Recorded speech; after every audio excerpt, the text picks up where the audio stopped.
to be alone with you. All the precious time I wasted has finally paid off. The Doctor! What have you done? Just a type of sound wave that can quickly put defenseless people into a dream. As I expected, it doesn't have any effect on gods. This is the only thing of interest I found among the sage's research. I thought I'd take it for a little spin. Don't worry. I know you would never forgive me if I actually killed them. I'm here to negotiate with you. Naturally, I won't do anything dangerous that could potentially damage our relationship. Negotiate with me? I heard you had already left Sumeru. Why are you here again now? I left Sumeru, but I also stayed in Sumeru. Even the God of Wisdom is restricted by the habits of cognition. How disappointing. You mean there are many different versions of you in this world? An astute guess. Even the same individual will have different cognitions at different ages. A long time ago, I made a major decision in hopes of preserving all my perspectives of how I observe the world. Observation is the first step of any experiment, but observing the current world doesn't satisfy me. It lacks an important dimension, that of time. So I saved segments of all my ages and made them into independent individuals. That's all there is to it. Indulge me. How does the God of Wisdom find my method of seeking knowledge? It's an insult to the very concept of life. Life inherently has many rules and restrictions, each with its own significance and reason to exist. They can't be broken on a whim. Good. Amazing, even. Indeed, it's difficult for humans to make peace with themselves, not to mention oneself from a different period. Since you are in the academia, why wait until now to show up? You could very well have stopped us and helped that fake god. Simple. Let me ask you this. Would any staff member ever help the subject in the middle of an experiment? It was my experiment. So why should I interfere with the results? The academia saw the plan to create a god as their ultimate goal, yet you only saw it as an ordinary experiment. You really are crazy. If the experiment succeeded, you would have had a new god on your hands. How would you have faced your own god then? Would you still take the same stance? Would you still hold the same view of yourself? I'm first and foremost a scholar. These results should be left to the judgment of the hypothetical me confronted with that outcome. But you're right. And that's exactly why I'm disappointed with the conclusion of this experiment. As an individual, you don't have any sense of belonging. You seem to have even fewer convictions than a typical scholar. Oh no, I certainly have my own convictions. They just don't fit your standards, that's all. All right, that's enough conversation for today. The experiment is over, and it's time to tidy up the equipment and reclaim any useful materials. For example, the Gnosis. Lesser Lord Kusanali, you're an intelligent Archon. I'm sure you understand the disparity in our combat abilities at this time. Besides, you have no way to use that electro-gnosis in battle. Didn't you say you were here to negotiate with me? Somehow, it's starting to seem like you intend to take it by force now. I'm merely stating a fact. After all, I'm also a scholar. Naturally, I hope to show proper respect and dignity to the God of Wisdom. Your hypocrisy is built on absolute confidence. I understand your scheme, but... what if I were to destroy the Gnosis now and awaken the heavenly principles?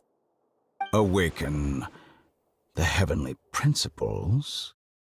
Do you think that's really possible? The heavenly principles have been silent for many years, but the Gnosis are symbols of their control over Teyvat and all the laws. Will the destruction of a Gnosis attract the attention of the heavenly principles?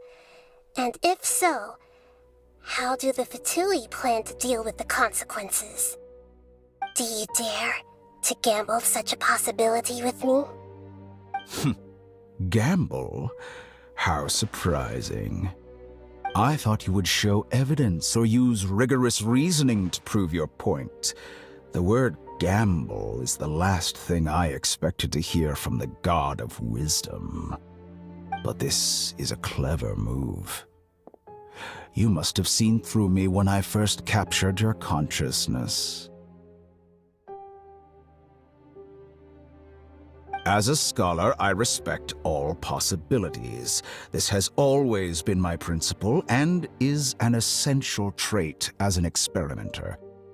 Indeed, I can't ignore this possibility.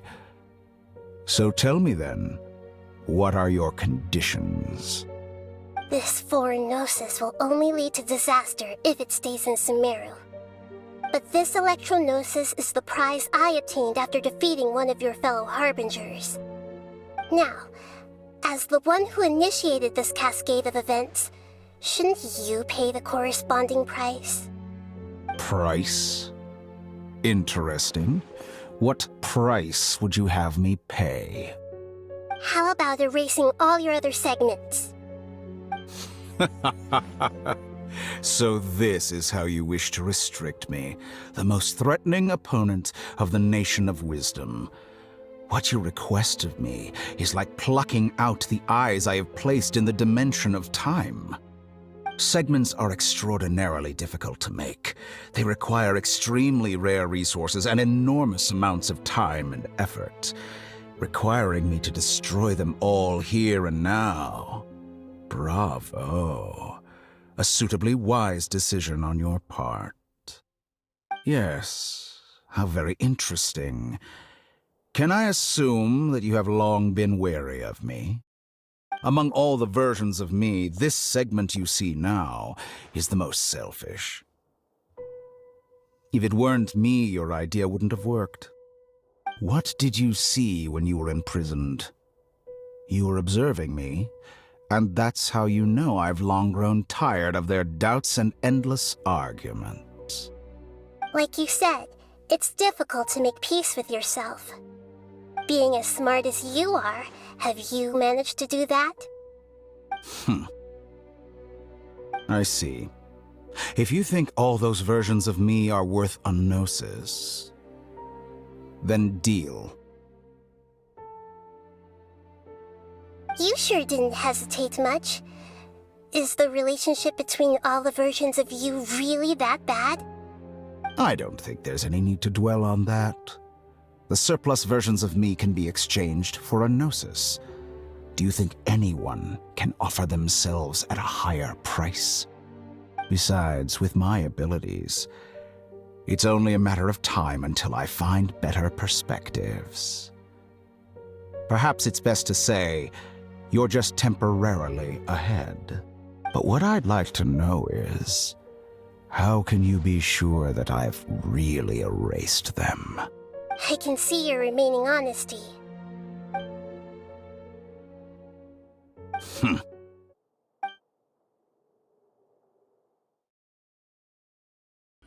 What a ridiculous decision! You can't be serious! How could I have been so short-sighted? You think that this is the end? Wait, I'll have my revenge! You'll make this moment count. You will regret this! Well, have you confirmed that it's complete? Here, take it. The future of Sumeru City will be in my hands alone. I will shut down the Akasha and let curiosity and the thirst for knowledge drive the realm of academics once again. There won't be any further gaps for you to exploit. It truly pains me that my academic achievements have never been appreciated in my homeland. Of course, I have no interest in being rejected by this city for a third time. Another chess piece. And where is your dendronosis? Don't be greedy, Harbinger of Snezhnaya. No, this is a different transaction. If you intend to turn off the Akasha anyway, then there's no further use for the Gnosis of Sumeru, is there? Besides, isn't it the Archon's duty to deliver what's desired of the Seeker? Oh, judging from your expression, you don't seem to find the idea very agreeable. Then let's think of it this way. Since you're the god of wisdom, how about I exchange some knowledge with you? People exchanging knowledge with the God of Wisdom is the stuff of legends. Yet here you wish to exchange knowledge for the God of Wisdom's property. Arrogant as that is, it has piqued my interest. Let me ask you, have you in all your mighty knowledge ever heard the rumor that the skies of Tevat are fake? Huh? That's the secret hidden by Ermin's soul concerning the truth of this world. Once I finish telling you about this, it will be time for me to say goodbye. With negotiations, we've all gotten what we wanted. I'm very glad I got to meet you like this. Your arrogance may know no bounds, and convictions may mean nothing to you. But I'll still listen to what you have to say.